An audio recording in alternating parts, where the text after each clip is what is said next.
2008-09 Financial Review Bill Committee stage. I declare the House and Committee for the consideration of the Appropriation 2008-2009 Financial Review Bill. Speaker. Mr. Chairman.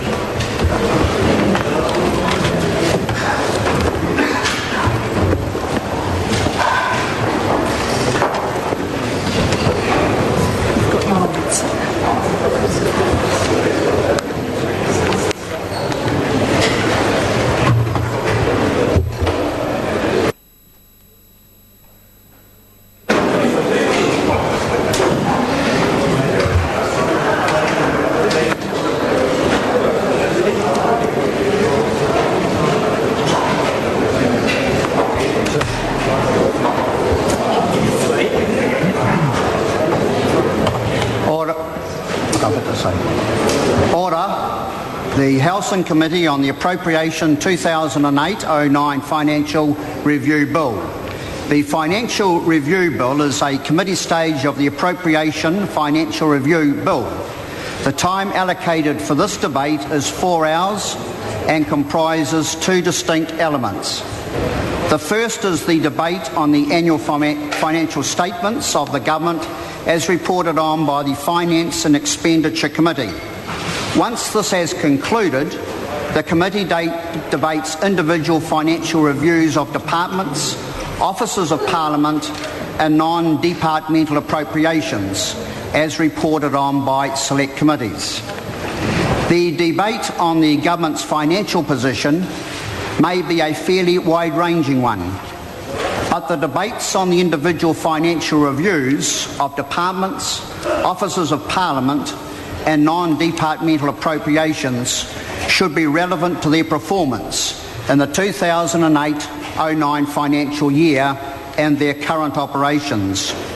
The compendium of financial reviews and non-departmental appropriations are available for debate on the table. A member may have no more than 2 calls on each financial review. At the conclusion of the debate, a single question is put on the provisions of the bill. There is no amendment or debate on this question. The chairperson then reports the bill to the House and it is set down for third reading forthwith. There is no debate on the third reading.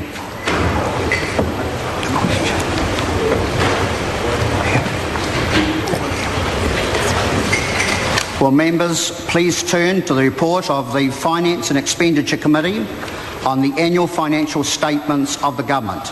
The question is that the report of the Finance and Expenditure Committee on the annual financial statements of the government for the year ended 30th of June 2009 be noted. The Honourable David Cunliffe. Mr. Chairman, thank you for that introduction, and in keeping with past practice, the opposition would like to begin by commenting on the general state of the Crown accounts, reflecting on several of the important macro aggregates and then proceeding to look at individual departments. Mr. Speaker, there are 3 key questions that New Zealanders are asking themselves in respect of the Crown accounts and the government's economic performance. Why is there no coherent plan for growth and jobs? Why are they talking down the recovery rather than boosting confidence in it? And why are they raising GST after the election when they certainly didn't tell New Zealanders that was their plan before it? So let me talk first about the Crown accounts themselves. There's no doubt that these accounts show that the impact of the recession on New Zealand's books was serious. But as economic conditions start to improve, the Minister of Finance and the Prime Minister need to ensure that all New Zealanders will benefit from the recovery. And it's time that the Minister of Finance was frank with New Zealanders that the books are improving and ensure that he does not talk down the recovery as cover for delivering a tough budget that New Zealanders will not want to hear. So the recent Crown accounts show that New Zealand is doing much better than forecast. Gross debt was $2.9 billion lower than forecast and continues Labour's legacy of trajectory towards lower debt, with gross Crown debt the 3rd lowest in the entire OECD.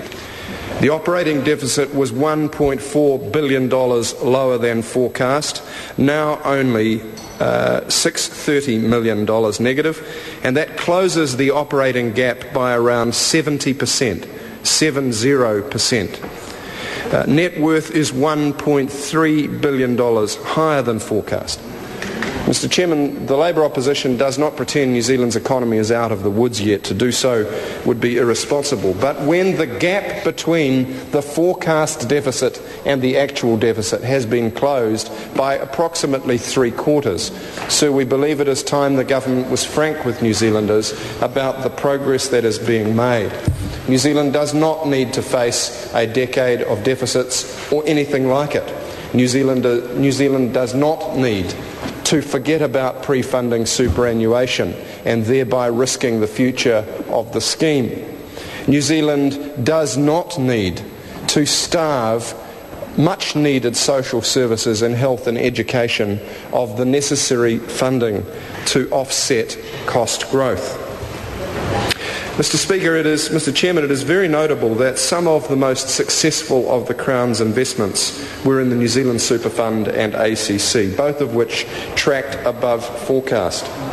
With those improved forecasts, Labour challenges the government to resume payments into the New Zealand Superannuation Fund, noting that the Crown accounts would now be much better if they had not been suspended. Sir, New Zealanders have gone without during the recession. The Minister of Finance was kind enough to draw attention to some of the activities of the Labour Party's tax tour of the country during the parliamentary recess. And I can reassure the Minister that in the small towns up and down New Zealand, people are very clear about the tax package. They didn't vote for an increase in GST because the government didn't tell them it was going to do it. It told them the opposite. And they are feeling, I think the word in the mining communities is shafted by this government. Shafted, sir, by this government.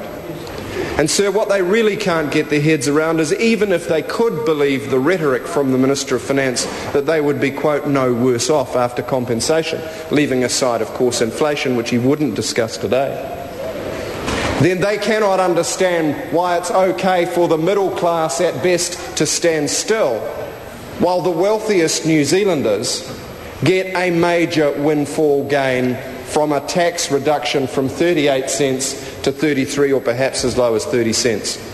That is a one-way street towards redistribution from the middle of our society and the bottom towards the top. It's Robin Hood in reverse. It makes no sense, sir, in terms of social equity and even less in sense of good economics. So New Zealanders up and down the country, as we were going around during the recess, also were asking the question, what is the game plan for growth? That's right. What is the government's strategy for recovery from this recession?